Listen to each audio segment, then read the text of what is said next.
सत्र अब की बार थोड़ा छोटा था। आमतौर पर 6 और 5-6 सेटिंग्स होती है, अब की बार 4 की है। लेकिन मुझे इस बात को लेकर के संतोष है कि मानसून सत्र बहुत अच्छा रहा है और हमारे सारे माननीय विधायकों ने, मंत्रीगण ने जिस प्रकार से सरकार के ओर से विपक्ष को जवाब देने थे, बहुत बखूबी तरीके से दिए हैं और बहुत बेहतर ढंग से दिए हैं। हालांकि कांग्रेस बहुत प्रयत्न कर रही है इस दिशा में कि वो चुनाव के करीब माहौल को इस प्रकार से खड़ा करने की कोशिश कर रहे हैं जिन मुद्दों को लेकर के, और अविश्वास प्रस्ताव भी हिमाचल प्रदेश विधानसभा में लाया, लेकिन फजीहत अपनी ही की उन्होंने।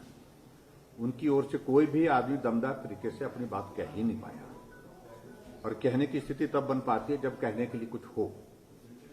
और ऐसे में अब जब कुछ नहीं है तो बिना वजह के सत्र के अंदर जिन मुद्दों का उस तरह का महत्व नहीं है, उन मुद्दों को उठाने की कोशिश कर रहे हैं जिससे शोर हो, हल्ला हो और खबर बने। इस तरह से उन्होंने प्रयास किए हैं।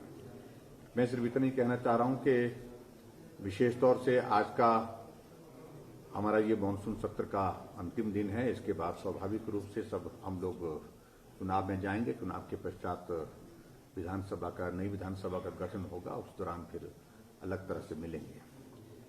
लेकिन आज खासतौर से जो ओपीएस के विषय को लेकर के आज यहां अपनी बात कांग्रेस के मित्रों ने कही है विधानसभा के अंदर, मैं सिर्फ इतना ही कहना चाह रहा हूं, ओपीएस में साइन करने, ओपीएस को बंद करने के लिए साइन उनके ही मुख्यमंत्री के थे, पूर्व मुख्यमंत्री वीरभद्र सिंह जी के, लागू करने वाले वही थे।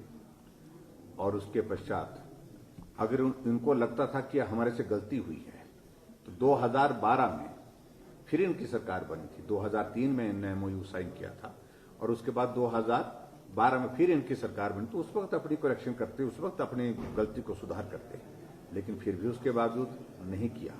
पर आज 2023 में उस मुद्दे को उठाया जा रहा है जिसको 20 वर्ष हो गए, और 20 वर्षों के बाद इसलिए उठाया जा रहा है, उनको इसमें राजनीतिक लाभ दिख रहा है।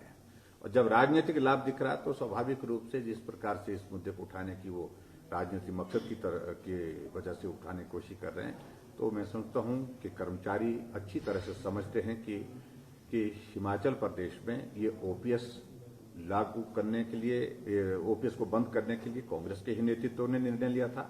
लागू करने का निर्णय भी कांग्रेस के ही नेतृत्व ने किया था। और आज अगर जो परिस्थिति इनके सामने निर्मित हुई तो उसमें भारतीय जनता पार्टी का कोई दोष नहीं है और कांग्रेस के ही नेतृत्व का दोष है। सरकार का पक्ष क्या है आपकी?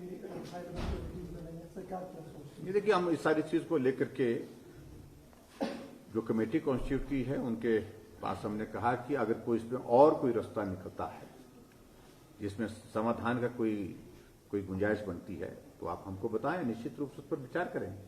सर, अभी भी बाहर कर्मचारी प्रदर्शन कर रहे हैं, क्या उन्हें वार्ता के लिए बुलाया जाएगा या? हमने कहा कि 5-7 लोग जो भी उनके प्रतिनिधि हैं वो आए, स्वागत है उनका। कर्मचारियों को अपनी बात कहने का अधिकार है और मुझे उसमें कोई आपत्ति नहीं। हमने कभी भी कर्मचारियों के खिलाफ में कुछ बोला नहीं। शांतिपूर्ण ढंग से सब लोग वो अपनी बात कहने के लिए जो है वो कह सकते हैं, उसमें कोई आपत्ति हमको नहीं। आए और अगर आते हैं तो उनकी बात सुनेंगे और उनसे ही हम कोशिश करेंगे, आप हमको बताइए क्या रास्ता है, और उनको इस बात के लिए भी पूछेंगे कि हम कैसे दोषी हैं। दोषी तो वो लोग हैं जिनको आप मंच पर निमंत्रण दे रहे हैं। तो मुझे लगता है कि जैसे उनने कमिटमेंट की है कि कांग्रेस के या दूसरी पार्टी के किसी नेता को हम मंच पर नहीं चढ़ने देंगे, मैं उम्मीद करता हूं कि वो उसको कायम रखेंगे और इसको राजनीतिक का अखाड़ा नहीं बनने देंगे।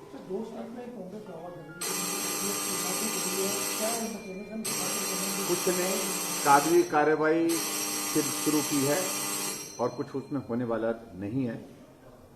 और उसी तरह से राजस्थान और छत्तीसगढ़ में मेरे दोनों प्रदेश के मुख्यमंत्रियों से बातचीत हुई, व्यक्तिगत रूप से बातचीत, मिलना हुआ हमारा, तो दोनों ने ही हाथ खड़े किए। हमने कह तो दिया है लेकिन करना मुश्किल है, कठिन है, ये मैं कहना चाहता हूं। सर, सुक्खू साहब का जो बयान भी सदन में आया, हालांकि बाहर भी मीडिया में उन्होंने बयान दिया कि भाजपा के बहुत सारे मंत्री हमारे संपर्क में हैं और भी लोग संपर्क में हैं क्योंकि चुनावी मोड में जा रहे हैं, इस तरह के बयान। देखिए, इस सहज रूप से ये बात कहना तो उसमें कोई आपत्ति नहीं, लेकिन उन्होंने मंत्रियों के नाम का जिक्र किया है, ये दुर्भाग्यपूर्ण है। इसलिए दोनों मंत्रियों को अपनी बात को कहने का अधिकार है कि जब हमसे कोई संपर्क नहीं, कोई बात नहीं, ना हम ये करने वाले हैं, ना ये सुनने वाले हैं, तो ऐसी परिस्थिति में हमको बदनाम करने की कोशिश क्यों की जाती है?